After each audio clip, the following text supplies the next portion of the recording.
The honourable member for Edmonton Centre, followed by Edmonton Beverly Clareview. Thanks very much, Mr. Speaker. Mr. Speaker, for reasons I will never understand, in the last budget, the Matching Grant Community Spirit Program and the Summer Temporary Employment Program, or STEP, were both eliminated. It was an uppercut followed by a kidney punch to the not-for-profit societies and organizations in Alberta. So, to the Minister of Culture, or not, how about the Deputy Premier then? Given that together these programs were under $23 million, what benefit was gained by the government for cutting this 0.006% of the budget? Was it worth it? Honourable Deputy. Well, I guess, Mr. Speaker, the simple answer would be $23 million. But the lengthy answer was, Mr. Speaker, those were not easy decisions as I was responding to the other member. But the fact was that we were staring at a $6 billion gap in revenue.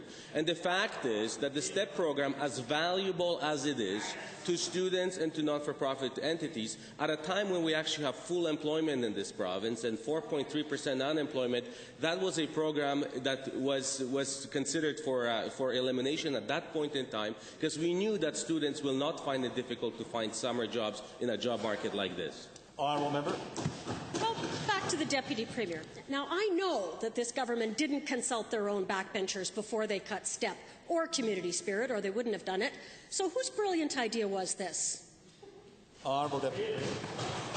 Well, Mr. Speaker, I'm not sure how their caucus works, although one can draw conclusions just by watching them, but this caucus works in unison. And as a matter of fact, Mr. Speaker, any decisions of such import as elimination of a very important program are not only discussed in Cabinet, but are discussed with the entire caucus. So yes, our caucus members are consulted, and we also consult our constituents. Honourable member. I doubt that.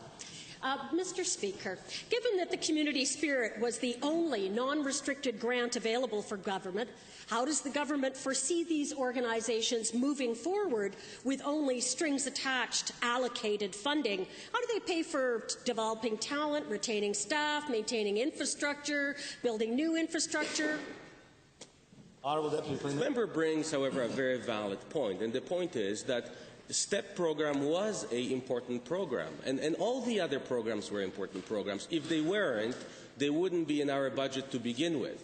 But in a time of financial restraint, unfortunately, the difference between being an opposition who can advocate for everything any time or all the time and never be held accountable, government has to make difficult decisions. When an opportunity arises, and if we can reinvest in some of those programs, we definitely would consider doing it. But we had to do the right thing at the right time.